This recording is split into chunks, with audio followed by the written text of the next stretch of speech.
Dee Ford woke up early Monday in a home across the pond, as they say, and then glanced at the phone on the nightstand. The notifications had been buzzing all night. There were hundreds of them, a seemingly endless scroll of Twitter messages. "You ruined my whole year," one wrote. "How this bleep do you sleep at night," wrote another. What happened? Ford wondered. But before we get any further, there are some things you should definitely know about Dee Ford. She is a 47-year-old English woman. She watched her first American football game only 5 years ago, and she's never been to Kansas City. Oh, and one more thing, she had absolutely nothing to do with the outcome of the AFC Championship game. Confused? You aren't alone.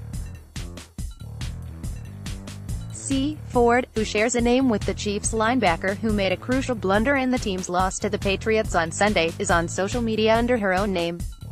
The exact handle, @_Ford.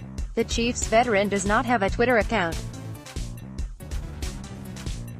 After he was lined up offside on a play, negating an interception that could have sealed a Kansas City victory and trip to the Super Bowl, fans let Ford have it. The wrong one. Because it apparently would take too long to verify they were tweeting at the correct person, Chiefs fans unloaded indecent messages toward a woman in Kent, England, tagging @_Ford, just to make certain she saw them. The Kansas City Chiefs linebacker Dee Ford talks with the media on Monday, January 21, 2019, a day after his offsides call negated a fourth-quarter Chiefs interception during the AFC Championship game against the New England Patriots. "The phone was going off literally non-stop," she said. "Some of the things were quite vicious. The things they're saying, he doesn't deserve it." This story actually dates back 5 years, when Ford was still a college football player at Auburn. He won the Senior Bowl Most Valuable Player award in February 2014, ahead of the NFL draft. By mistake, someone in the Auburn athletics department tagged the wrong Dee Ford in a congratulatory tweet. Fans replied, also congratulating a woman who had never watched a snap of American football. "Luckily, it was all good stuff at that time," she said. This might become a regular thing, she thought. So what better way to handle it than to learn the sport? She watched a couple of football games. She purchased a book to understand the rules. "And I was completely hooked," she said. The final step of fandom was finding a team to follow. But of course, followed Dee Ford. She cheers for the Chiefs, along with Auburn. In the fall, Auburn invited her to a football game. She accepted. Loved it. 3 years ago, the Chiefs played in London at Wembley Stadium. She attended that one, too.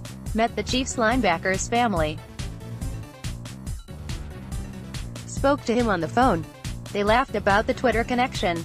"He's genuinely one of the nicest people," she said. "He's always been good about this. He's a really humble young man."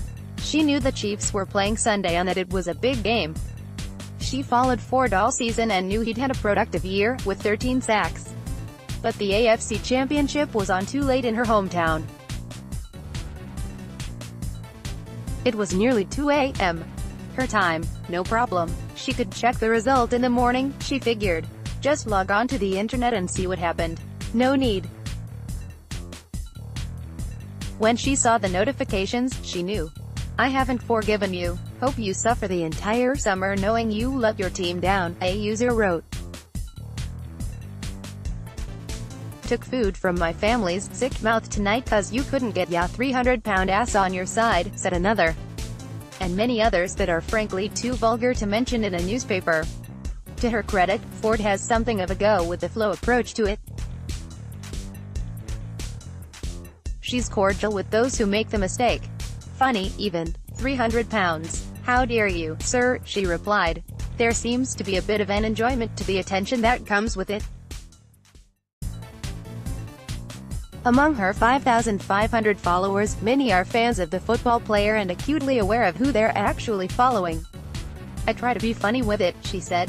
"If I didn't take it that way, it might be quite upsetting. I'm glad I'm taking the fleck and he's not, because some of the things are quite nasty. I wouldn't want him to see it."